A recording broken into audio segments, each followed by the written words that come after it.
issue of digital poverty. Actually, Professor Kevin Curran is in for Emma this week. Kevin, good afternoon to you.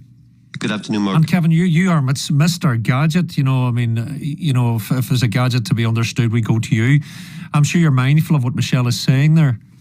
Yeah, the crisis has divided, people who don't have good broadband especially, and also, good computers and devices really. So they really are affected during COVID really. If you don't have, a good, device or tablet, or especially broadband as well, people are, there's so many areas in the north which have really, really bad, cellular and broadband coverage. Yeah, okay. Well, that's haves and have-nots indeed.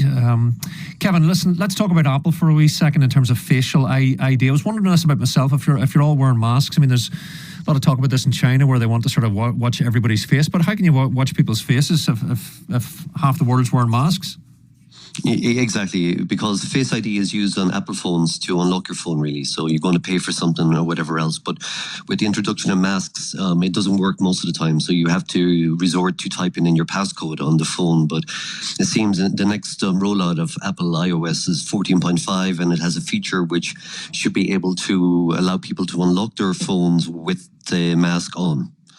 But of course, what people have done, like me, I use an iPhone, but actually, this new feature requires having an Apple Watch actually, which I do, but not everyone has an Apple Watch who has actually Face ID, has an iPhone, so it actually will be limited. But what I would recommend to people to do is go in, if they have iPhones, is to go into the settings in Face ID, and you can set up an alternative appearance. It's like doing a second scan of your face. Yeah. And what you do is, you don't wear the mask fully like you normally do. What you do is you bend it, you literally take it off at your lips, so it only covers the bottom quarter of your face.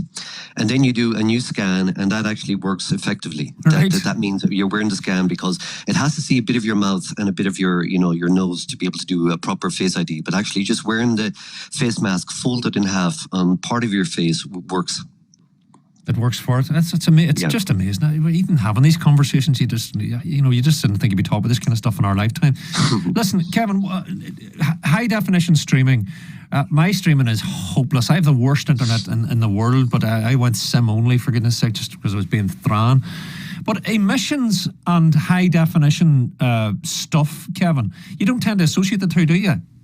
No, you don't. People don't think the impact of technology on the planet, and they estimated somewhere around 5% of global emissions are technology, really. And again, this is a report from the Royal Society in the UK, and they're trying, obviously, to we're trying to hit those zero carbon, the things that governments around the world have signed up for in the Paris Accord. So they're saying that streaming video in 4K for 1 hour, it takes up 8 times more emissions than a standard definition version. And where are those emissions? Oh, what I mean, it's because your phone battery, for instance, or when you're plugged in, you're just using more. Also, the streaming, the cloud services will be using more. There'll be more packets flying over the internet as such, and it just uses up more bandwidth generally, as also using processing power as well. Really, you don't think about that, do you, Kevin? You just think 4G doesn't even exist. It's just in the air. Yeah, you do. Yeah, exactly. But no, I mean, the data centers of the world, are storing, they're contributing, greatly. Everything's becoming digitized, really. Everything's going online. Everything's been stored. Images are passing back and over. Especially with the COVID, has ushered in, and speeded up the transformation of the world, really. Where everything is literally, online. A third of the emission reduction that the UK needs by 2030 could be achieved through existing digital technology like smart meters, supercomputers, weather modelling and AI, Kev. My goodness, unbelievable.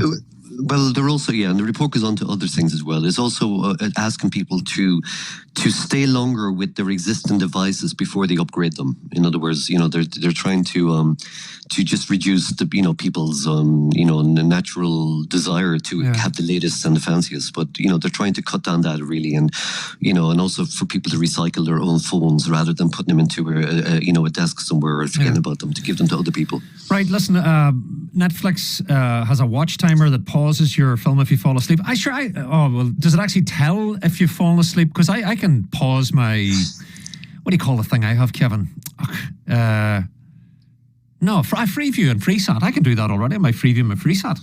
Yeah, most TVs have that feature, but no, Netflix. It doesn't look at your. It doesn't like have the camera turned on, looking to see if your eyes are shut. No, it's more that you can set it like 15, 20 or 45 minutes, and you can also have a finish show option as well, so that will prevent it from auto playing another episode.